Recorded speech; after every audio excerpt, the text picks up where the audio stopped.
My friends, I want to introduce to you the Vanguard Agency. They are fit for Texas. They are in the business of helping people to save money. For all of insurance needs, the Vanguard Agency cannot wait to work with you. Get a quote for your home, get a quote for your auto, a quote for your business and restaurant. They are ready to shop your insurance policies with top-rated insurance companies. Go see my friend Humberto Garcia. He's been in the business a long time and makes an effort to make your insurance policy needs as seamless as possible for all of you. Tell him you heard about them here when you call him at 281-453-8770. They speak Spanish, and I know they will take care of you.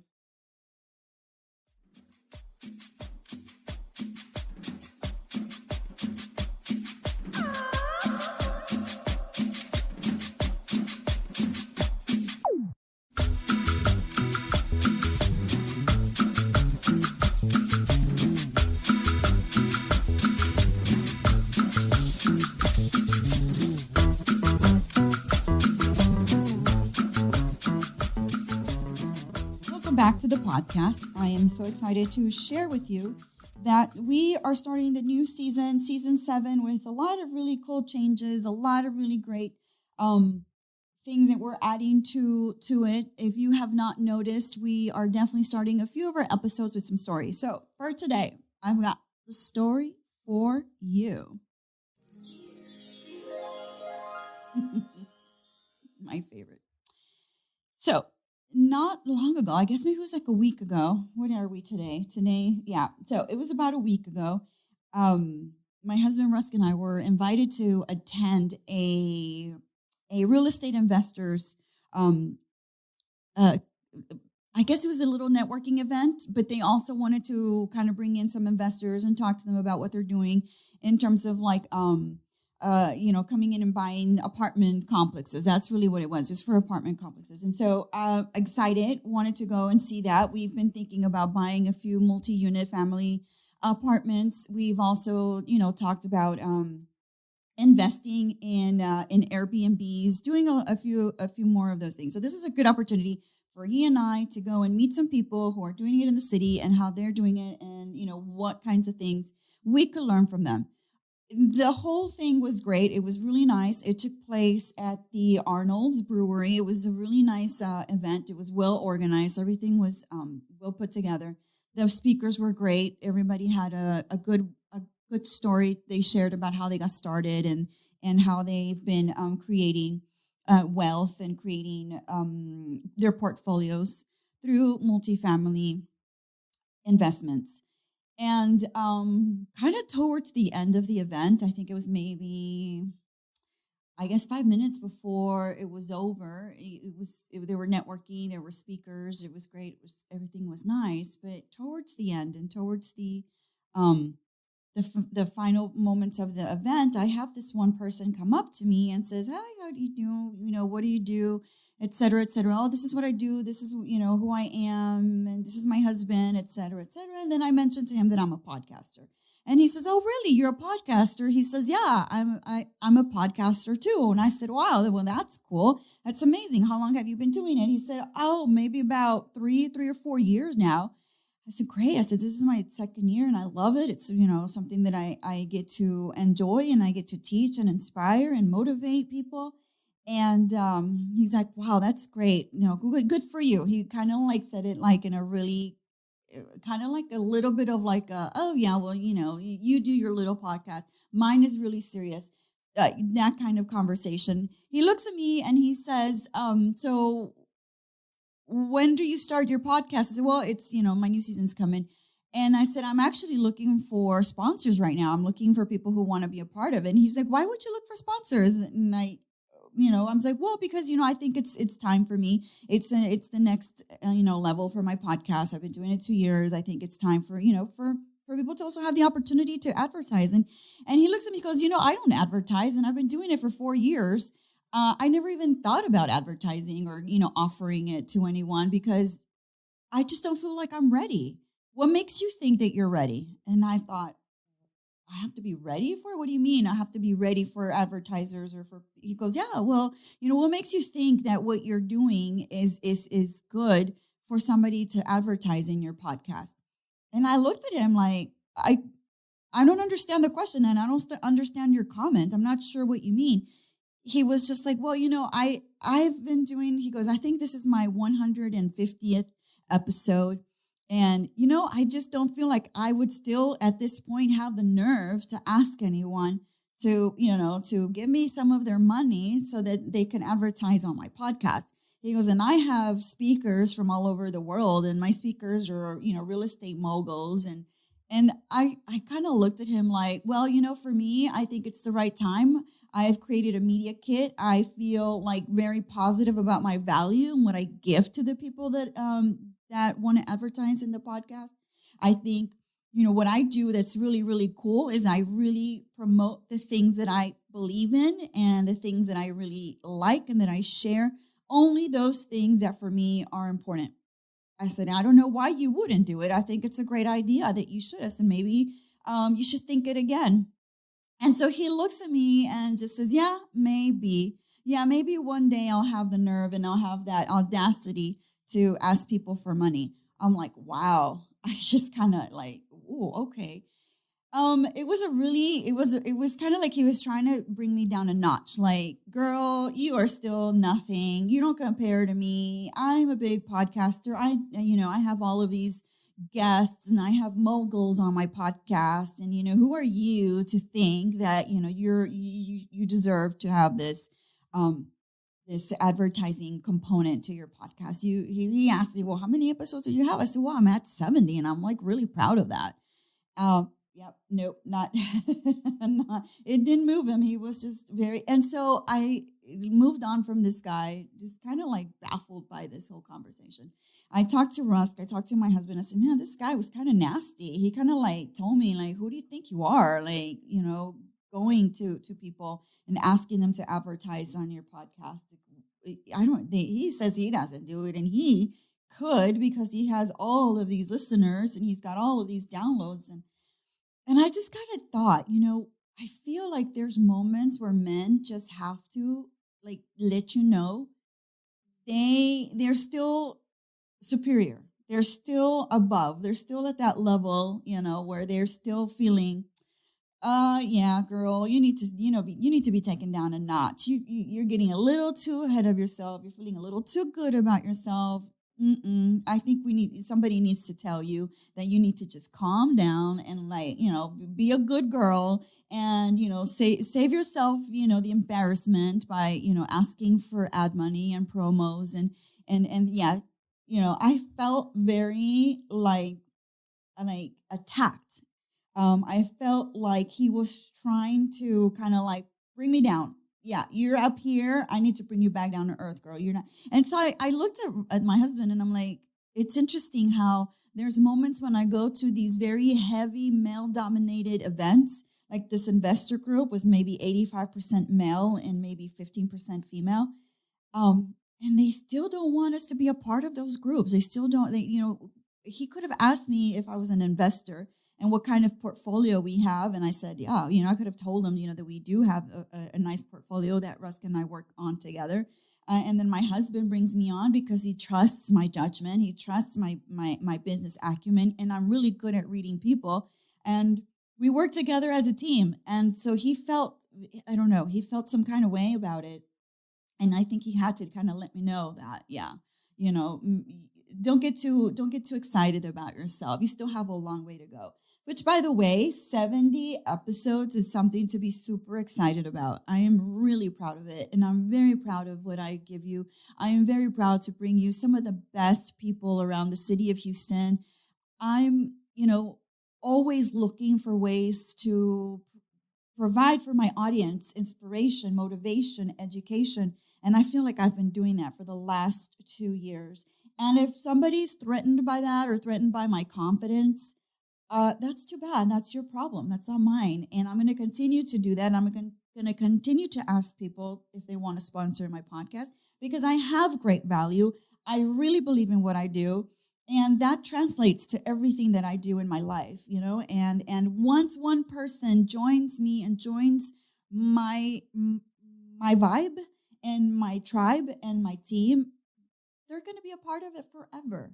That's something that I'm really passionate about, is loyalty and having that commitment to the products and the people and the services that I really believe in. So that's too bad. And too bad for him, and too bad that that's a situation. And I kind of feel like, yeah, these male dominated places, I think, are not ready for females, and maybe they're not ready for the female who comes in strong, who comes in confident. And it's interesting how he spoke to me in this kind of nasty tone when I was away from my husband. I think if Russ was around, this guy would have never looked at me or talked to me the way he did. Because, yeah, my dude would have been like, oh, yeah, my producer, Jamaal, is here. He knows exactly what I'm talking about. So yeah, that's my story, and I hope that it motivates you to keep going. And when you find those moments in your life, you just look at it and say, okay, that's your problem and not mine. End of story.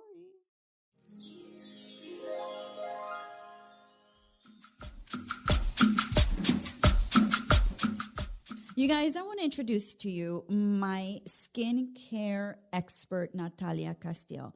Everyone wants to know, how in the world do I have the most gorgeous, beautiful skin? Yeah, thank you very much. I know. And it is because of her. Natalia Castille is my go-to skincare specialist. She takes care of me. And I'm telling you, you guys will love her. You will find her at the ACPS.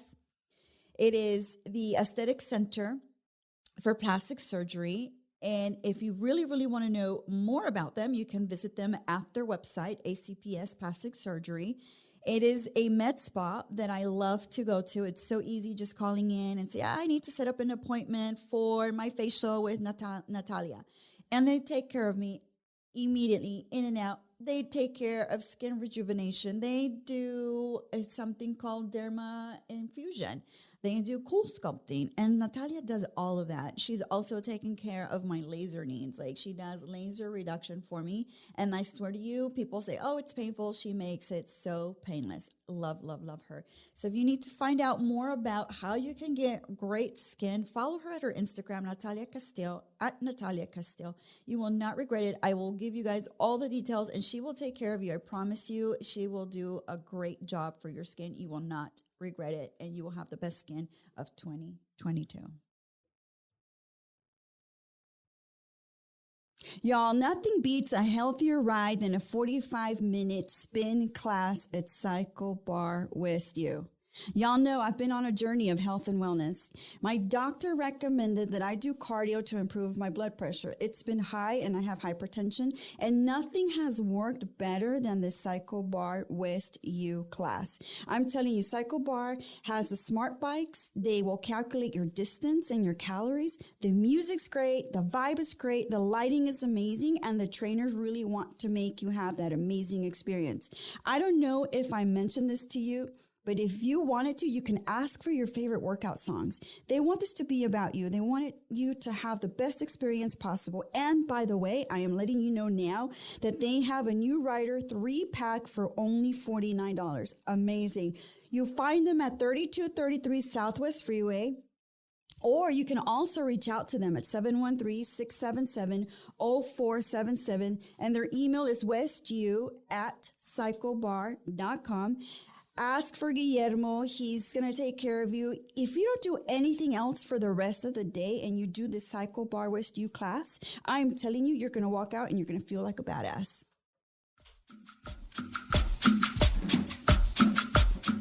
So I shared the story of the investors meeting from last week, right, where I was kind of like, I put down a peg by a macho male. Yeah.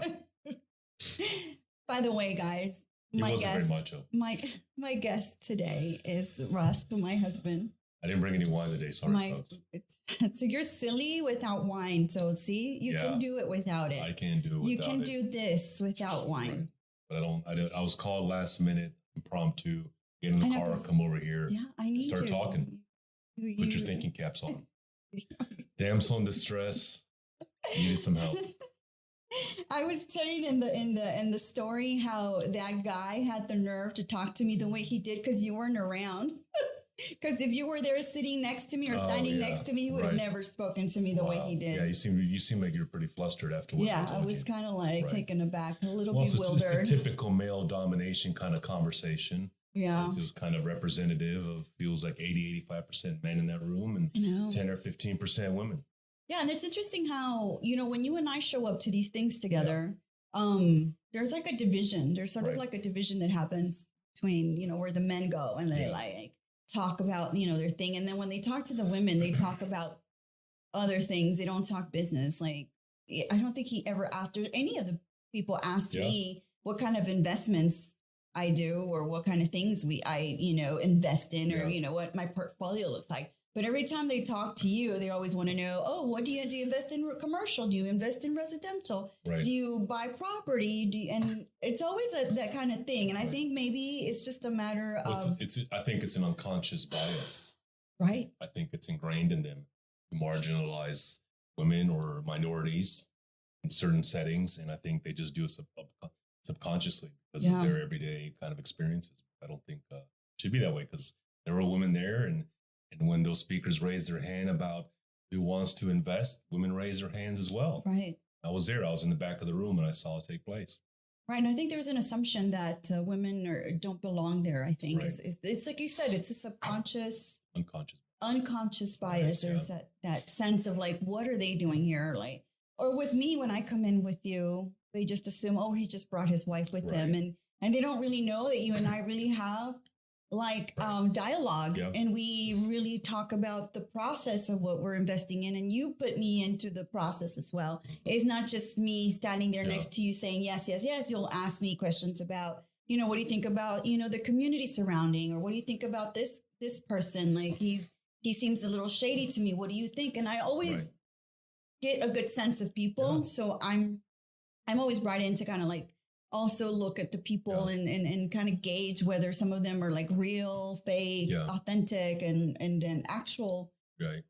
And there was two other couples there that I had noticed, and I got, I probably picked up on it because it resembled or replicated our relationship. So I just assumed that they were probably doing the same thing. And you just need to go into a room of people that you don't know and just assume that they're all in it together. And you can't assume what somebody knows and what somebody doesn't know based on the way they're dressed, because the best dressed are not always the people that know the most. And the ones that came in with tennis shoes and T-shirts could be, very successful investors. So, So talking about dressing, do you think that men and women have to change the way they dress in order to be taken seriously? I'm just giving you the example of like Elizabeth Holmes. Like she felt like she had to change the way she looked, and she wanted to look more like Steve Jobs, to be taken seriously. Yeah. Well, it goes back to that unconscious bias. Again, successful people typically dress the successful part. It's not always the case, but it's what society requires of us. And the more successful you are, the more your attire is supposed to cost. And I think that's what people are looking for, the cars you kind of drive or the houses that you live in, all material. But, that's not always the case. I mean, you're really supposed to dress to the occasion, not really dress to the success of what you are. Because like I said at the beginning, there are some very well-dressed people in a room, not necessarily having any experience or have any success, particularly we're talking about in investing. And there was some people that were underdressed and could have been, Yeah, but they always say like dress for the position you're looking for or dress for that part. Yeah. Yeah, because that's what society requires of us. Because and I think women are hit harder in that sense. I think if a woman walks in underkept, disheveled, and maybe not her hair and makeup done, they are going to look at her down. They're not going to, consider her as seriously as they would consider a woman who comes in, presentable and, well-dressed and she's got a suit on or the power, suits and that kind of thing. And that goes back to your original point about Elizabeth Holmes. And that's, I think, why she did what she did, because tech world, particularly Silicon Valley, is so there are so many barriers to entry for women to succeed there that she knew that she had to play that role for whatever psychology that was going on behind it. She knew that in order to make any inroads in that particular industry, she really had to play the part. She had to look like that computer geek that kind of above, that subconscious level, as that Adam Newman's wife talks about, elevated consciousness kind of deal. Elevated consciousness. Right. So I think she realized she had to play that part. The problem now is that she failed at what she was doing, and it was an entire fraud. It's not like, the technology didn't work out. It's not like the technology was working and she just made, some factors that kind of shut her down.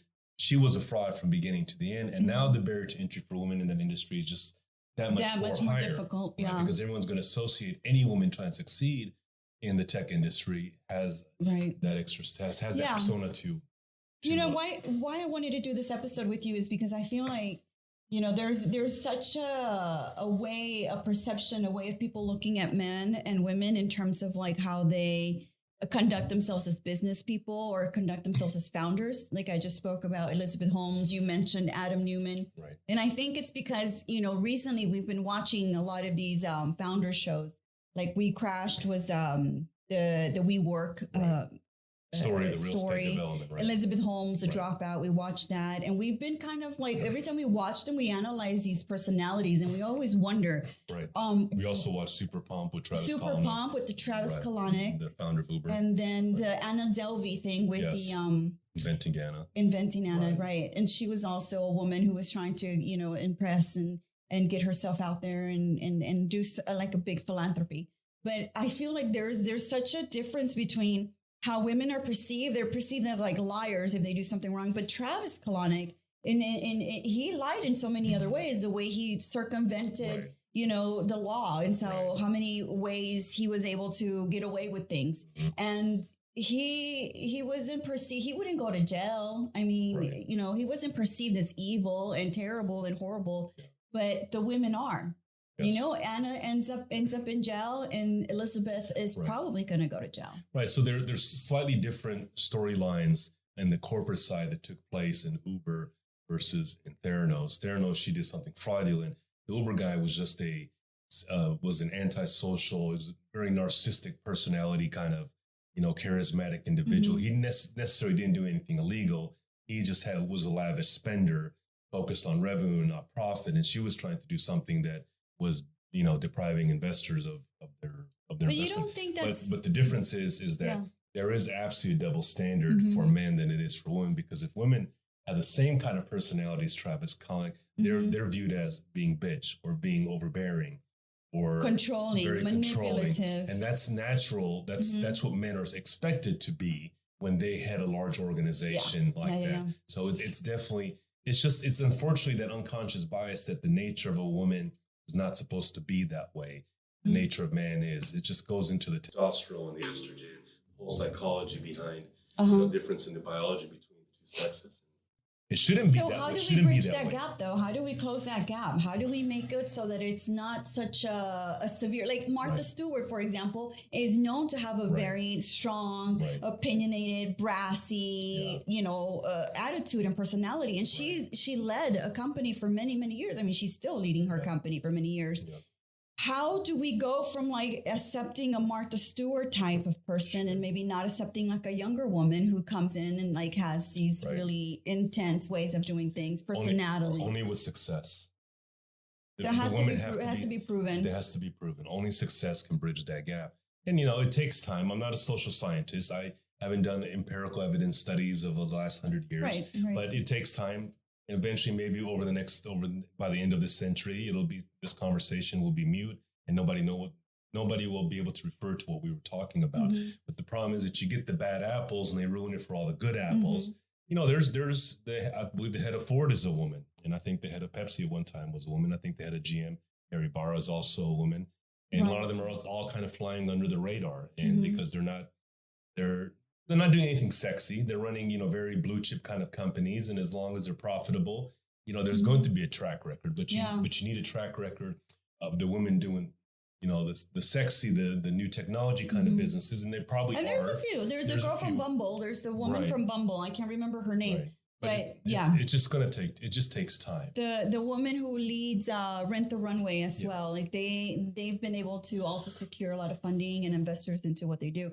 But I just find like it's just such a difficult thing to just to see, and just like, Yeah. it's so upsetting sometimes when I see that happen, you know, to some women who are really working really, really hard to try to make Sure. a difference and do something well, and do their own thing. And I and it always feels right. like a man has to just always take you down a Yeah. notch and tell you don't, you know, Yeah, there's you don't really deserve that. Not Right. yet, maybe. Like, who are you to think that? That just comes, in my opinion, that just comes purely from insecurity. That comes from own Yeah. shortcomings or their own personal failings, and they're just trying to bring people down to the level. And that just, I think, happens across the board. You know, I'm not trying to say that I get discriminated against too by mostly other white men. And if I don't Really? right, if I don't get, if Yeah. I don't have the look of a successful white guy, I'm not, you know, I'm not skinny. I'm not, you know, I don't carry myself as what a typical corporate kind of guy that's successful or an investor, what the persona of the unconscious bias of what people that are successful are supposed to look like. Mhm. But once they start talking to me and find out the investments that we've made and the success, and they all, you know, then that biasness starts being chipped away slowly and surely. And I'm not trying to compare my experiences to, for example, experience by a woman or a minority. No, or somebody yeah, of it's color. different. It's very more. It's much more in depth. Mine are microaggressions. Mine are not overt. They're little comments, you know, here and there. But I get that too, so I can understand that, you know, what it is to go through what you went through with that. Yeah, no, and silly I think conversation. That right, and I think the conversation and the story that I shared earlier was because I always feel like I walk in and there's imposter syndrome going on for me all the time. Like, I don't belong in these places. I don't belong in these conversations. What am I doing here? Like, but then at the same time, I always feel like, okay, well, I've earned my place here. I've, you know, I'm 46. I'm not, you know, 18, 19, 20. I've gained years of experience. Yeah. I've had my own business. I've done stuff, you know, as a teacher, as a professor at the university. Like, I have to remind myself that I do belong in these places, that I am qualified to have these conversations and to be there when these men, you know, are feeling like, oh, you know, this is our place. Well, you know, it could be a place for a woman as well. Like, it's not just for you. Yeah. I don't know. I think a lot of women also, like, I think I benefit because you also are very open. You've always been super good about including me in everything that you do. And I think if men and husbands and boyfriends were more supportive of their women, I think women would also find ways to expand themselves and put themselves in those places. And another barrier to entry is that women are typically the natural child givers and those who raise at home. And so giving women an opportunity in the workforce or in any kind of form of employment, there's always a sense that if you don't have kids, you're probably going to have kids soon.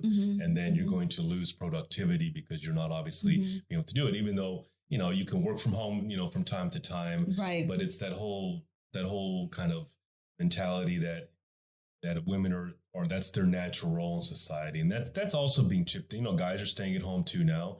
Women are going into the workforce, but it's still overwhelmingly on the male side than it is on the women's side. I mean, I can understand that there's traditional roles and there's a sense where I feel as myself, like I want to be home and cook for the boys. I want to make sure that you're taken care of, that, you know, if you wake up in the morning and you're thirsty, that I get you something to drink. Right. I mean, I want to be of service as well. But at the same time, being that person doesn't mean I cannot be both, right? Be that woman that goes with you to your networking luncheons or to your meetings and sit there and listen and take in what's going on and be a participant in it. Right. I think a lot of times women have this assumption that, you know, to be a good mom, you have to give up all of those things. And I think, to some extent you can't do as much, but I don't know, my boys are being raised knowing that, you know, that women can do it and that. No, they're capable. Everyone's capable. You just got to find the right time and to find the right balance. And I think a lot of time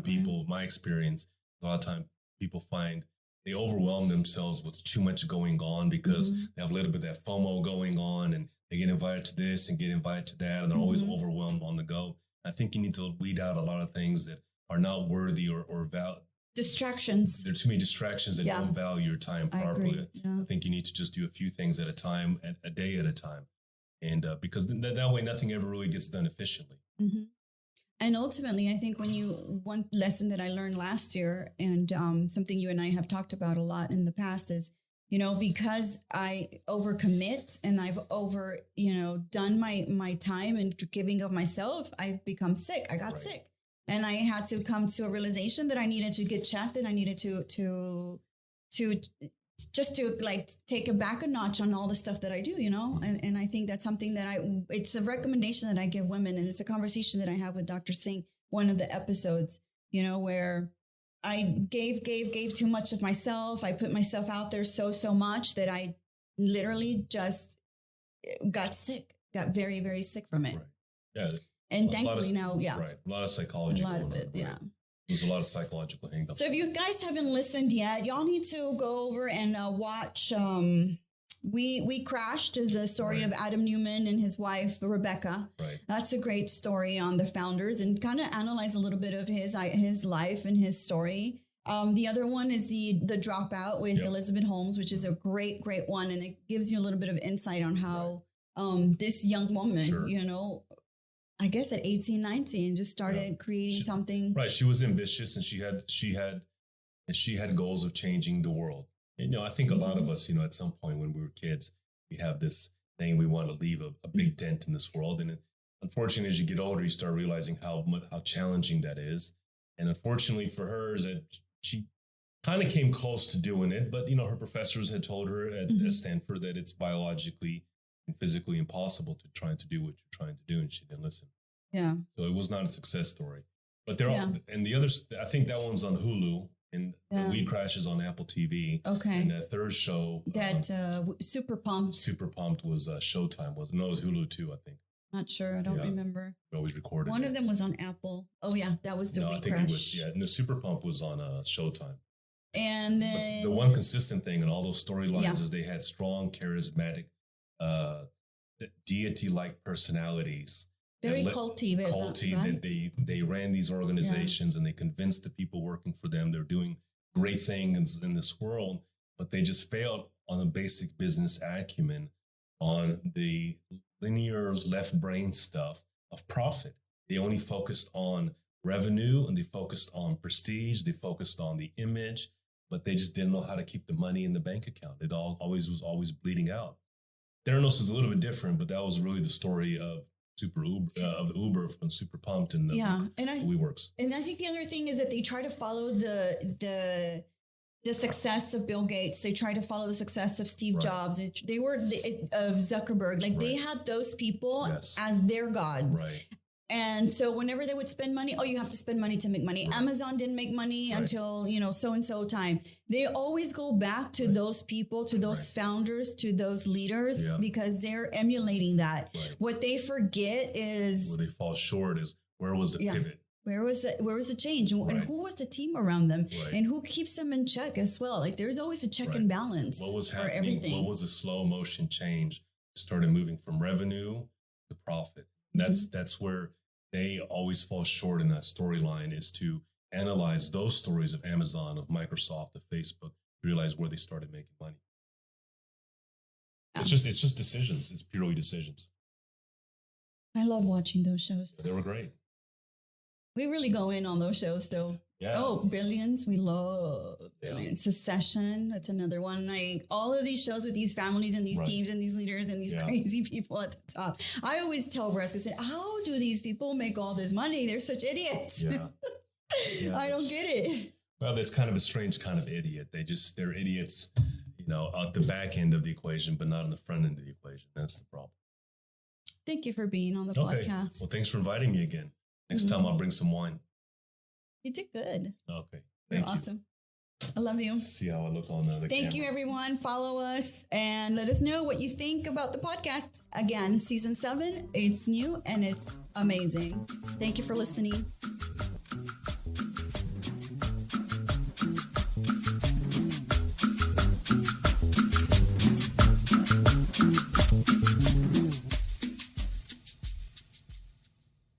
Friends, I must tell you, I know the place to go if you need house audio, TV installation, security monitoring. I am telling you, these people are so good that I cannot wait to share them with you. AVS Concepts is the place to get all of these things taken care of. They're the experts in audio video. If you are entertaining and you need music, call them. If you just purchased a new house and you want to have security, you've got to call them. They are the best at all of this for you. I am so excited to share them with you. They are new sponsors for the podcast. You will not regret having them in your house. They can put anything up and create the most amazing surround sound. I am telling you, when I watch my movies, I like to watch them with surround sound. And thanks to AVS Concepts, I can do that. Follow them at their Instagram account, AVSC_HTX, or you can also find them at their website, avcschouston.com, and tell them that Alicia from Buy and Smile Alicia sent you, and they will take care of you. I promise you.